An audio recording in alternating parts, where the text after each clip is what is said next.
네, 바이든 정부 출범 이후에 달러가 약세가 될 것이라는 예상과는 다르게 오히려 달러가 강세를 나타내고 있는데요.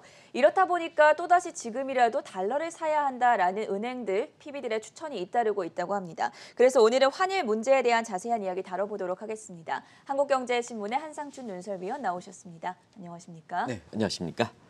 자, 어제도 계속해서 진단을 해드렸지만 뉴욕 증시에서 코로나19 종식에 대한 기대감이 이어지고 있습니다. 오늘도 경제 회복 기대감에 다우지수 S&P 500 지수가 사상 최고치 기록하지 않았습니까? 네, 지금 오늘 그 자막에 사실 전 자막에 다우와 S&P가 사상 최고치, 그리고 나스닥 지수는 많이 떨어졌다가 지금 회복 중에 있지 않습니까? 그래서 전반적으로 3대 지수가 동반 상승을 보였습니다는 다우와 S&P 경기 민감주를 중심으로 해서 최고치 경신을 잇따르고 있다 이렇게 보겠습니다. 아무래도 시청자 여러분한테 계속 요즘 그 미국 경제, 미국 증시에 대해서 팬데믹 종료 얘기를 좀 많이 말씀드리고 있는데요.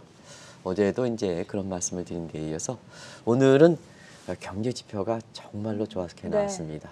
거의 모든 지표가 좋게 나왔다 이렇게 보겠습니다. 그래서 미국 경제는 빠르게 포스트 코로나 체제로 지금 이행되고 있다, 증시 모습이. 그런 측면이 오늘 우리 캐스터분께서 다 전해주셨지 않냐 생각합니다. 특히 지난주에 그 고용지표가 주간 실업 청구 건수가 굉장히 좋게 나왔지 않습니까? 그래서 월 초에는 고용지표들이 많이 이렇게 발표되는데요. 고용지표는 대표적으로 경기의 후행지표입니다. 네. 경기의 선행, 앞서가는 지표가 있고 같이 가는 동행지표가 있고 경기의 후행, 마지막 확인해 주는 지표였는데 이 후행지표가 좋게 나옴에 따라서 미국 경기 회복에 대한 기대, 그리고 우리가 이렇게 2, 4분기에는 트리플 R에 대한 기대, 이걸 계속해서 말씀을, 이게 확인되면 주가가 1, 4분기의 조정 국면에서 이게 올라갈 수 있다는 이런 말씀을 계속 드렸는데요. 이러한 트리플 R에 대한 기대가 높으면서 3대 지수가 올랐다 이렇게 보겠습니다. 트리플 R는 뭐 잘 아시겠을 거로 생각합니다. 리프레이션, 리벤지 스펜딩, 리스토킹 해서 미국도 오늘 사실 백화점의 매출액, 또 한국도 백화점 매출액 통계가 지금 하지슈가 되고 있거든요. 보통 백화점 매출액의 통계가 하지슈가 되는 게 별로 그렇게 많지는 않습니다. 왜 그러냐면 우리나라도 백화점 매출이 30% 이상 증가했다 이런 얘기가 나오는데요.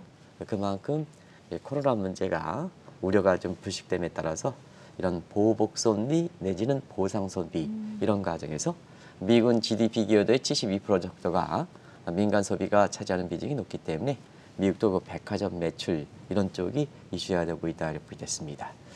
그래서 이러한 그 좋은 모습이 지금 1, 4분기 기업들 실적이 마이크로전 측면에서 실적 발표가 이어지고 있고, 그 다음에 이번 달 말에 1, 4분기 미국의 경제 성장률 속보치가 나오는데요.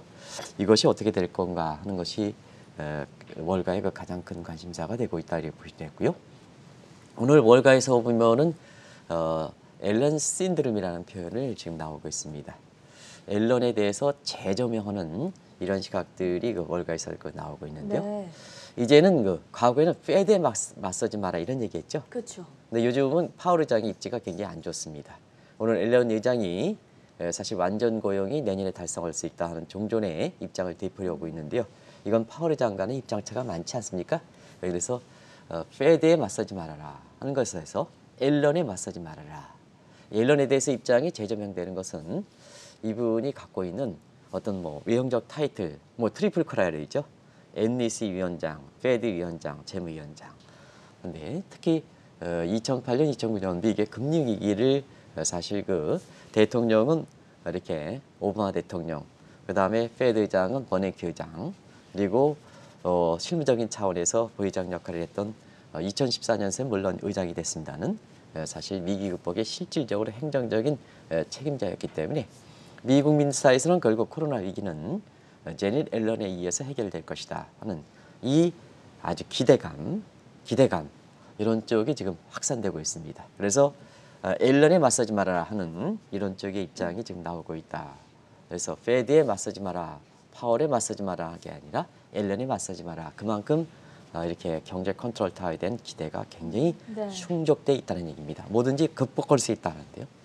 자, 그런 상태에서 지금 4월 들어서는 기업들 실적 발표하고 1분기 성장률이 이렇게 됨에 따라서 세계 경제라든가 증시는 코로나 백신에 의한 소위 그 니프티 피프티 차별화 장세 이런 것이 지금 속속들이 나타나고 있다고 보겠습니다. 그런 점에서 전 앵커가 이렇게 그 현명하시니까 또 이렇게 경제지식이 높으니까 코로나에서 모든 국가의 명함이라든가 증시 명함이 갈리고 있는데요. 지금 코로나 문제에서 가장 자유로운 국가가 세계에서 어떤 국가인지 아십니까? 글쎄요. 미국 네네. 아니겠습니까? 미국도 그렇습니다는 네네. 가장 경제 활동 코로나 이전으로 그 이렇게 경제 활동적인 측면에서 돌아가는 아. 국가가 이스라엘이라고 보겠습니다. 네. 그래서 이스라엘이 지금 경제 활동이 완전히 예술 공연까지 자유로운 상태고요. 이건 외신을 통해서 보셨을 겁니다. 그렇죠.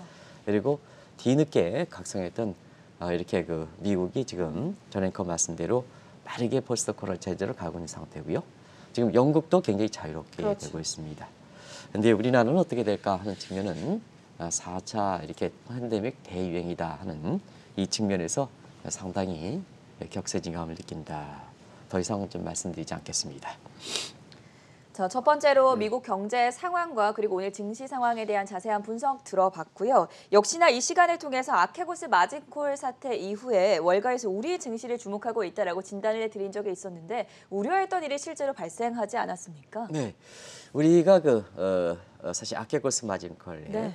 첫 번째 방송에서 월가에서는 한국을 주목하고 있다. 그렇죠. 영향력하게 한국을 주목하고 있다 하는 쪽을 좀 진단이 된 적이 있습니다. 그런 것이 지금 속속 나오고 있다고 보겠습니다. 그런 장면에서 왜 한국을 주목하느냐? 일단은 문제가 됐던 빌황 이 문제가 한국면으로 황성국해서 이렇게 한국 사람이라 하죠. 한때는 월가에 뭐 어쩌고 이렇게 했습니다는 개인적으로 보면은 이분에 대해서 잘 이분이라 그러면 안 될 것 같아요. 다시 방송상 이렇게 존칭어를 씁니다는 미국에서는 한국에 한 사람이 잘못하면 한국에 대해서 얼만큼 우리의 국격이 떨어지는지 잘 아실 거라고 네. 봅니다. 그래서 지금의 코로나 문제에서 중국 문제인데 아시아인족의 혐오와 문제와 함께 금융 사이드에서는 이 한 사람의 잘못된 이런 미국에서는 사기 행각이라고 합니다. 차액거래 결제 부분에서 이 문제에서 한국의 금융시장이라든가 이런 쪽에 상당히 인식을 나쁘게 하고 있다 이렇게 이제 보시면 되겠습니다. 그리고 한국 사람이란 자체에 대해서 그렇습니다는 두 번째는 마진콜의 보존을 어떻게 할 것이냐 하는 측면이거든요. 그래서 과거에 1990년대에도 서로 본인이 있었던 지금에 있었던 타이거 아시아와 그다음에 그때의 현대증권의 뉴욕 법인에 있을 때 왜 이렇게 수익률이 높게 나왔느냐? 그때 당시에는 사실상 레버리 투자라든가 이런 측면에 있어 보면 우리 입장에서 많은 규제가 되는 상태거든요. 그래서 서로 핑퐁 게임 한 게 아니냐 네. 하는 이 측면의 얘기들이 많이 나왔습니다. 그래서 이게 마진콜의 보존 문제를 한국 증시에서 할까 하는 측면에 아직까지 나타나지 않고 있습니다는 사실 이 측면이 한국에 대해서 관심을 갖던 사항이고요. 그다음에 이번에 문제가 됐던 레버리 투자, 소위 컨트랙 이렇게 CDS 문제죠. CDS 컨트랙 포 이렇게 디퍼런스 문제인데요. 요게 이제 CDS 문제가 좀 잘못된 것 같아요. Contract for Difference 문제다 이렇게 해서 네. CFD 문제죠. 이런 문제가 라임 사태라든가 그다음에 옵티머스 사태를 해서 이미 한국에서 문제가 됐던 시각이거든요. 지금 정리하죠. 우리 금융당국에서 지금 정리하지 못하지 않습니까? 그리고 왜 이렇게 옵티머스 펀드에서 왜 고객들을 그렇게 피해를 많이 미쳐서 그것도 CEO의 이렇게 동의하에 입장을 총치라고 했던데 왜 금융당국에서 이렇게 책임을 이렇게 묻지 않습니까? 뭐 고객이 봉입니까? 의도해서 잘못된 판단에 의해서 회사 전체적인 차원에서 이걸 판매했던 거를 왜 이렇게 자꾸 책임자에 대해서 이렇게 뭐 거기에 빙봉 게임 하는 겁니까? 네. 고객이 뭐 우습게 생각하십니까? 고객이 그렇게 많이 피해를 갔다는데요. 금융당국도 다른 때는 좀 감독이 세게 하다가 그런 측면은 왜 그런지 모르겠습니다. 그런 걸 좀 한번 생각해 보시기 바랍니다. 잘못되면 규율을 엄격히 해야지 이렇게 돈에서 투명성이 보장되고 도덕적 해이가 발생하지 않는 겁니다. 저거 이렇게 감독에서 쭉 해본 나중에 지금 뭐냐 뒤끝이 깨끗이 않지 않습니까? 제재를 했던 감독도 그렇고 본인도 떳떳하느냐 이것도 그렇습니다. 근데 좀 직무정지라든가 뭔가 이렇게 낮아졌다고 해서 직무정지에서 한 단계 낮았다고 해서 또 이렇게 이렇게 해서 나서서 뭐 어쩌고 하겠다는 것 그것도 좀 잘못됐지 않았냐 생각합니다. 어찌됐든 한국에서 이 CFD 관련해서 라임과 옵티머스 사태가 이렇게 됐으니까 한국에 관심이 되고 있다. 자, 이런 상태에서 여기에 그 빌황 저도 몰랐습니다. 화지 공동 책임자가 있었더라고요. 그래서 네. 브라이언 듀어스라는 이 현대모비스의 사회이사 이거 공식적으로 했기 때문에 제가 특정 회사를 이렇게 잘 얘기하지 않고 있습니다는 네. 종목 추천도 이렇게 특정 회사 종목 추천을 잘 안 하고 있습니다는 사실 그 현대모비스 이건 언론에 밝혀져 있기 때문에 그냥 시청자분에 의해서 애치 이렇게 하면 또 거기에 대해서 투명하지 못하기 때문에 이미 밝혀져 있기 때문에 현대모비스 사회이사로 이렇게 활동하고 있는 거로 나타나고 있습니다. 현대모비스의 그런데요, 이 아케고스 마진컬의 그 사태와 관련해서 현대모비스 입장에선 차단 노력을 지금 하고 있습니다는. 네. 그러나 미 금융 당국에서는 지금 이번 같은 경우는 지난번 말씀드렸다시피 보고가 안 되는 그림자 금융 문제, 미국에도 그림자 금융 문제가 이번에 코로나 사태에서 많은 규제 완화를 했기 때문에 그림자 금융, 실체를 파악하지 못한 그림자 금융이 많은 상태거든요. 네. 중국만 그림자 금융이 있는 건 아닙니다. 뭐든지 이 아케고스 사태가 발생했을 때 이 마진콜의 그 부족분이 얼마냐, 레버리지비 얼마냐 파악이 안 된다. 이게 대체로 그림자 금융 때문에 그렇거든요. 이거와 관련해서 파악해서 조만간 후속 대책이 나올 거로 이렇게 보고 있습니다. 그런 차원에서 이렇게 경영적인 측면에서 현대모비스라든가 이런 측면이 있지만 이런 후속행위 차단하는 문제는 저는 그렇게 생각합니다. 일단은 이렇게 고리를 차단시켜주고 그래서 브라이언 존스 문제를 이렇게 가지고 있는 것보다 사회에서 가지고 있는 것보다 차단시켜주는 게 오히려 국제금융시장에 종사하는 입장에서 보면 이렇게 지금은 상황이 아시안의 협의 쪽이 있지 않습니까? 그런 상황이 아직 지금에서는 쓸데없는 오해를 받는 것은 이렇게 고집을 부려서는 안 된다는 것을 말씀드리겠습니다. 차단시키는 게 좋겠다 하는 것을 말씀드리겠습니다. 차단이 무슨 뜻인지 현대모비스에 이렇게 관련되어 있는 사람들은 잘 아실 거로 봅니다. 이분의 책임이 있다는 게 아닙니다. 그러나 그냥 지금에 있어서는 차단시켜주는 게 좋겠다는 걸 말씀드리겠습니다. 우리나라 훌륭한 사회이사죠. 후보자들도 많습니다. 네. 굳이 브라이언 존스 같은 문제가 되는 이런 그 기관에서를 계속해서 끌고 가는 것은 이렇게 현대모비스 입장에서도 사전 차단 노력의 그 근거를 약화시킨다는 것을 말씀드리겠습니다. 자, 본격적으로 오늘의 이야기로 넘어가 보도록 하겠습니다. 올 들어서 원달러 환율이 소리 소문 없이 계속해서 올라감에 따라서 은행 PB들을 중심으로 지금이라도 달러를 사라 이런 움직임이 나타나고 있다고 하던데요. 먼저 환율 움직임부터 정리해 주시죠.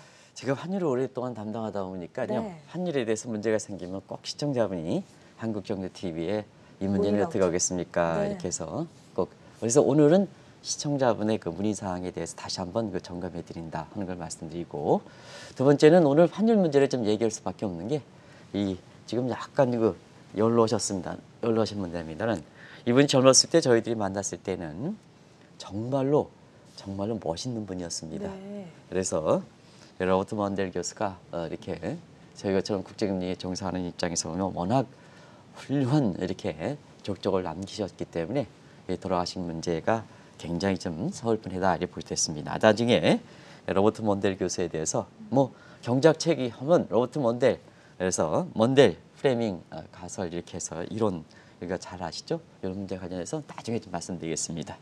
일단 시청자의 문의로 이렇게 하기 위해서는 환율의 그 추세가 코로나 이후 어떻게 됐을까 하는 것을 잠시 좀 말씀드릴게요. 네.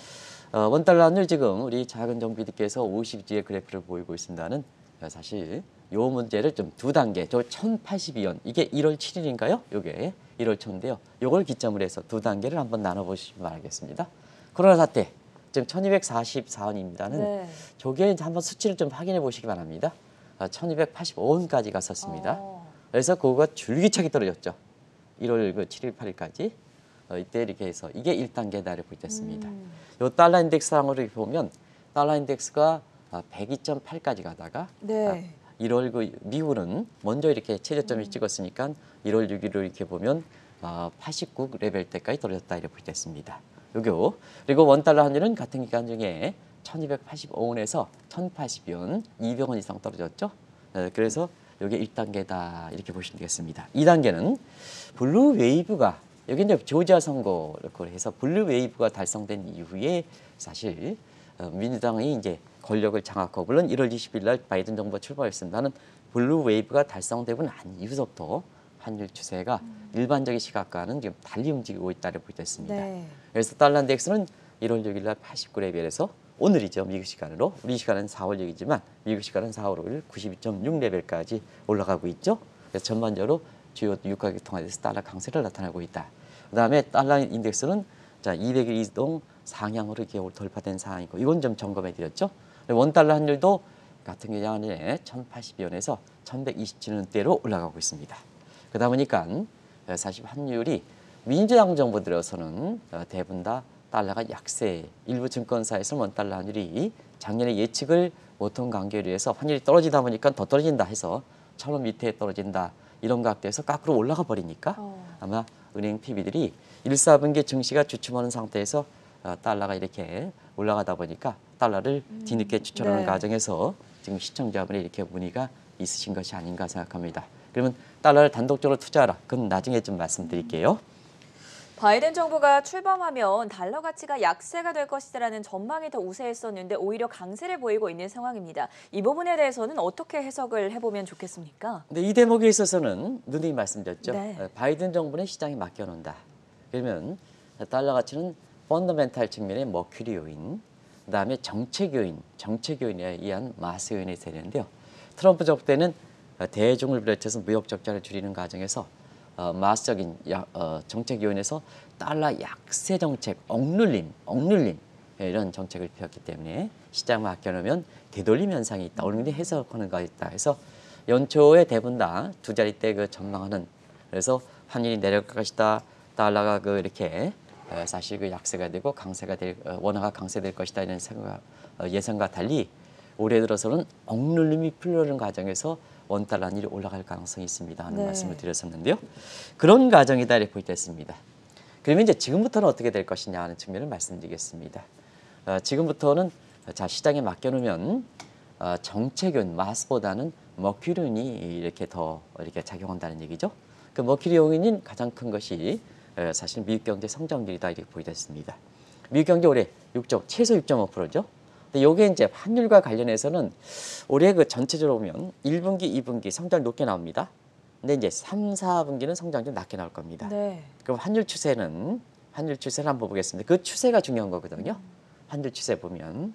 그래서 사실상 올해 상반기 정도에는 머큐리 요인, 좀 미국의 경제 성장에서 달러 강세가 될 수 있는 요인이 크다 하는 걸 말씀드리겠습니다. 그러면 이거에 포트폴리오 측면 한번 보겠습니다. 국제간 자금으로는 이건 피셔의 이론이죠. 그래서 금리가 높으면 미국의 금리가 높으면 미국 쪽으로 자금 들어간다. 이렇게 이제 보시면 되겠습니다. 네. 그러면 이제 미국에 보면 지금 국채 금리 상승한다. 물론 최근에는 국채 금리가 뭐 진정되지만 그래도 1.71%거든요. 자, 1.71%에 미국 경제 상반기 좋죠? 미국의 국채 금리 올라가죠? 그다음에 달러도 강세가 되죠? 예. 그러면 전앵커 같은 경우에는 자, 내가 자금이 있다. 한국 코리아 마켓에 투자하시겠습니까? 미국에 투자하시겠습니까? 미국에 투자를 투자하죠. 하죠. 네. 그래서 미국의 경기 민감주를 중심해서 투자하는 올해 1, 4분기 들어서는 사실 한국 주식 사지 말고 그다음에 미국에서 주식 사는데 경기 민감주 쪽으로 가는 거죠. 그러면 주가가 예를 들어서 한국 주가와 미국 주가가 같이 2% 올라가면 똑같냐? 그렇지 않죠. 원달러 환율이 올라갔으니까. 네. 1,082원에서 1,130원 올라갔으니까 환차익이 되는 거죠. 그래서 미국 주식을 추천하는 거죠. 다시 한번 이런 과정에서 자 최소한 상반기만큼은 머큐리 요인, 그 다음에 경제 펀더멘탈 요인이죠. 그 다음에 금리 같은 소위 포트폴리오 차원에서 달러 강세가 될 수 있는 요인이 있다 하는 걸 말씀드리겠습니다. 달러에 대해서 상반기 문제입니다. 상반기 1, 4분기가 지난 시점입니다. 앞으로 3개월 남았다 이렇게 보시면 되겠습니다. 그러면 고비점이 사실 2, 4분기가 될 가능성이 높기 때문에 일단은 상반기는 달러 강세 요인이 될 수 있다 하는 걸 말씀드리겠습니다. 상반기에는 달러 강세 요인을 찾아볼 수 있다라고 하셨는데 그러면 달러를 사도 되는 것인가? 이 질문에 대해서는 어떻게 답을 해보면 좋겠습니까? 지금 이제 은행 PB들이 지금 와서 네. 달러를 사는다면 두 가지 측면이 있겠죠. 다른 대체 투자 수단 주식보다도 사실 그 달러 단독 투자에서 수익이 높을 것이냐. 요게 이제 하나 판단이 돼야 되고요. 왜냐하면 돈 가지고 투자할 수 있는 수단이 많죠. 투자할 수단이 많으면 달러만 투자하면 다른 데에는 주식 투자에서 수익률이 나는 것은 희생이죠. 경제학에서는 오퍼터니 커스트죠. 기회비용이지 않습니까? 달러를 사면 다른 데 투자할 기회를 놓치기 때문에 그 기회비용 대비해서 달러 단독 투자가 이렇게 수익이 높을 높은가? 것이냐 네. 하는 것을 봐야죠. 그렇죠. 10원 뛰기, 20원 뛰기는 올 수가 있습니다. 제가 10원 뛰기, 20원 뛰기라고 그럽니다. 이게 달러 투자할 때는 제가 달러 투자하지 단독 투자는 하지 마십시오 할 때 항상 뭐냐 10원 뛰기, 20원 뛰기 하지 마십시오 이렇게 얘기하거든요. 네. 달러 뭐 이렇게 10원 올랐다 해서 은행 PBD 올랐습니다. 근데 주식은 더 많이 올랐는데요. 이렇게 해서 10원 뛰기, 20원 뛰기 하지 마세요. 그런 측면을 좀 말씀드리고 두 번째는 달러는 대부분 다 수수료가 많습니다. 수수료가 많기 때문에 자 우리 현명한 동학개미들이 트레이딩 관점에서 디지털 트레이딩에서 하루에도 몇 번째 수수료가 낮은 상태에서 투자하는 게 아닙니다. 외환 수수료가 많기 때문에 요 투자하면 보유 기간이 대체로 보면 이렇게 3개월, 6개월 정도 이렇게 돼야 됩니다. 그래서 지금은 하반기에 미국 경제 성장률 가지고 돼야 된다. 그러면 앞서 말씀드린 같이 미국 경제 성장률 하반기에 이렇게 둔화될 거 이렇게 보이는데 자 하반기 미국의 성장률을 결정하는 게 뭐냐 경기 부양책이죠. 지금 추진하니까 네. 하반기 효과가 나타나지 않습니까? 그리고 인프라 투자 측면에서는 이건 뭐 하반기에 될까 말까 합니다. 하반기에 왜냐하면 국회 의회 통과가 쉽지 그렇죠. 않으니까 지금 상태에서는 이게 벌써부터 인프라 투자에 대해서 경기 부양 효과 오래 끌어들입니다. 이렇게 해서 하는 전문가들이 대부분 많습니다. 근데 어제도 말씀드린 심리 효과 이해는 올해 대체로 좀 9월 통과도 어려울 걸 같습니다. 지금 상태에서 보면 네. 민주당 내에서 반대하거든요. 통과가 돼야 되지 않습니까? 근데 인프라 효과가 올해 중에 성장률을 끌어올릴 겁니다. 대부분 사람들이 그렇게 해서 한국경제TV에서 방송을 하더라고요. 잘못된 겁니다. 의회 통과가 지금 안 되지 않습니까? 그래서 경기부양 효과, 경기부양 효과 있거든요. 어쨌든 단기적으로 보면 하반기에 경기부양 효과. 그래서 자 고용 창출에서 경기부양 효과, 경기부양 하고 자 중장기적으로 인프라 투자를 이렇게 중장기적으로 해야 되는데요. 이게 달러가 강세가 되면 수출이 안되게 되죠. 고용 창출해야 되는데 경기부양 효과를 갈아먹지 않습니까? 네. 그런 측면에서는 자 많은 저항감에도 불구하고 경기부양책 초대형 인프라 투자하는데 갉아먹을 소리가 있거든요. 그래서 정책적으로 상충된다 하는 걸 말씀드리겠습니다. 두 번째는 자 포트폴리오 투자에서 달러가 강세되면 어떻습니까? 지금 전에 거 말씀대로 한국 자금이 미국에 투자한다. 그러면 돈이 미국으로 들어가는 거 아니겠습니까? 그렇죠. 그럼 미국은 실력 이상으로 돈이 많이 들어오니까 자 주식 거품되죠, 집값 거품되죠, 그렇지 않습니까? 그럼 미국의 국채금리 올라가겠습니까? 안 올라갔습니까? 올라가죠. 올라가죠. 지금은요 국채금리 증세에 따라서 국채금리 올라가는 걸 저 파월이라든가 앨런 원장이 그만큼 적어오는데 그래서 포트폴리오 측면에서 달러 강세가 되는 부분을 굉장히 갉아먹을 가능성이 있다는 네. 겁니다. 그런 차원에서 강달러는 바이든 정부의 목표와 고용 창출 목표죠. 그다음에 정책 방향과 서로 상충 관계가 있다. 예. 목표 달성하는데 장애인이 있다 하는 것을 말씀드리겠습니다. 그런 측면에서 지금의 은행 PB대로 지금 뒤늦게 달러를 사라. 증시가 조정되니까 하는 측면에서 지금의 달러 투자 같은 경우에는 주가와 달리 올해 하반기가 되는데요. 이런 측면에서 하반기는 미국의 사실 경기 부양 효과가 나타나는데 이 강달러 문제와는 상충되기 때문에 네. 바이든 정부 입장에서는 그렇게 썩 선호하는 것은 아니다 하는 걸 말씀드리겠습니다. 일부 시중은행 PB들은 헤지펀드가 달러와에 베팅하고 있다라는 걸 이유로 들면서 지금이라도 달러를 사라라고 추천을 한다고 해요. 이 부분은 어떻게 보십니까? 시청자분이 문의하고 은행 PB들이 그런 것 같습니다. 네. 근데 과거에 헤지펀드에 조지 소로스라든가 이런 사람이 있을 때는 헤지펀드가 선행지표가 돼서 헤지펀드가 조지 소로스 사라. 그러면 우리 한국에서 보면 사실 외환위기에 외국 사람, 외국 자본이 잘하라 하는데요. 네. 지금 은행 PB들이 동학개미보다 못한 것 같습니다. 은행 PB뿐만 아니라 일부 증권사의 그 PB들이 자 동학개미보다 못한 것 같습니다. 동학개미분들이 외국인의 뭐 우리 증시에서 주식을 매도했다고 팝니까? 오히려 사죠. 이렇게 되지 않습니까? 그런 측면에서 지금 우리 동학개미분들이 한국 증시의 코로나 사태를 가지고 구조 개편에 동학개미들이 이게 크게 차지하는 과정에서 네. 증권사 영업도 웨얼스맨 좋든 싫든 동학개미들에 의해서 실적이 많이 나는 거고 그다음에 우리 증시도 동학개미들에 의해서 사실 그렇지 않습니까? 대주주 양도책 3억으로 줄인 것을 동학개미들이 10억 해가지고 결국은 정책 단계에 수용했지 않습니까? 그리고 공매도 문제도 결국은 사실상 그게 이렇게 작년에도 9월 달에 연기하고 올해 네. 3월 달에 연기하고 또 여기서 연기를 더 이상 못 한다 하전 자 뭐 4월 양대 선거도 있고 뭐 그래서 5월 달로 제기됐죠. 이것도 좀 근본적으로 좀 재검토를 좀 해주실 필요가 있다는 걸 말씀드리겠습니다. 그래서 이 동학개미들이 우리 증시 정책에 굉장히 큰 힘을 차지하고 있거든요. 일전에 제가 이게 동학개미들이 동학개미분들이 장기 보유 대주 우리 증시에서 보면 배당금 지원 문제, 그 다음에 연금에서 디폴트 뭐 이렇게 그런 문제 이렇게 해서 가지고 있는 현안들이 많습니다. 그래서 제가 이렇게 그런 문제를 한꺼번에 풀어드리기 위해서 민주당의 더불어민주당의 김병욱 의원 증시와 관련해서 굉장히 큰 역할을 하죠. 네. 그다음에 국민의힘의 뭐 시청자 여러분 아시겠지만 윤창현 의원 그리고 업계 대표로서는 아무래도 이렇게 미래에셋대우가 1등이니까 이렇게 해서 아마 최현만 스톡 회장 이렇게 해서 예. 이렇게 당신분들이 한번 토론해봐라. 근데 사실상 국회의원들 내부 자리에서 왔다 갔다 하면 이게 약속을 지키들이 안 될 가능성이 있거든요. 근데 왜 그런 걸 간담회를 했냐면 방송을 통해서 당신 국회의원분들이 이렇게 업계의 대표 사항을 대표해서 이렇게 얘기했던 사항에 대해서 이렇게 입장을 밝히면 그거는 공헌이 되는 거거든요. 네. 그러면 동학개미분들한테 한국경제신문에서 이렇게 간담회에서 이렇게 얘기했는데 당신 또 정책 결정을 다른 얘기해? 그러면 안 되는 거 아니겠습니까? 그래서 시원하게 해결해 주려고 그런 자리가 있었는데요. 사실상 그렇습니다. 이렇게 정책 결정까지도 사실 이렇게 동학개미분들이 이렇게 영향을 미치는 이런 상태거든요. 그래서 지금은 뭐냐? 은행 PB들이 동학개미보다 못하다 이렇게 얘기하는 것은 달러 투자할 때 헤지펀드들이 달러에 지금 베팅 오고 있습니다 하니까 은행 PB들이 달러에 헤지펀드가 했으니까 우리도 해야 됩니다 이렇게 얘기한다 얘기예요. 근데 아시겠습니다는 그럴 필요 없다. 우리 주식에 투자하는 동학개미들이 이미 외국인의 매매 동향에서 따라가지 않는다는 것을 네. 말씀드리겠습니다. 우리 증시와 독립성 안정을 일단 바람직한 현상이다. 어느 기자분들이 그런 얘기합니다. 올해 들어서 사실상 외국인들은 외국인들은 수익이 나고 한국의 동학개미들은 수익이 안 난다. 전체적으로. 하지만 이걸 특정 기간에 끊어가지고 그러니까 당연히 그렇게 나오겠죠.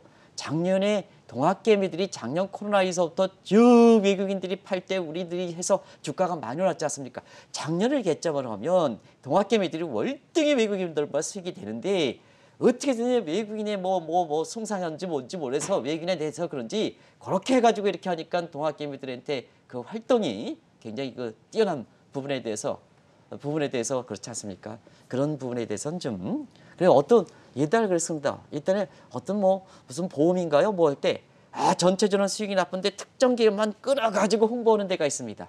근데 전체 기간을 보니까 안 좋더게요. 이렇게 되면 그걸 잘 파악해야지 CEO라든가 이런 측면에서 오너들이든가 뭔가 이런 측면에서 그런 것을 잘 파악할 수가 있어야 된다. 근데 내가 전문가의 영역이다 해서 특정 기간의 수익만 딱 끊어가지고 발표하면 고객들을 왜곡시킨다는 걸 말씀드리겠습니다. 그래서 지금 헤지펀드에 추정할 필요가 없다는 것을 말씀드리겠습니다. 이건 은행 PB들이 잘못된 겁니다. 헤지펀드들이 하기 때문에 해야 된다. 잘못된다. 시청자 여러분, 그건 잘못된 거다 이렇게 볼 수 있습니다. 결론을 맺어보도록 하겠습니다. 시청자분들이 많이 궁금해하시고 직접 문의도 해주신 부분인데요. 지금이라도 달러를 사둬야 하는 것이 아닌가 이런 의문점들에 대해서는 어떻게 답을 해주시겠습니까?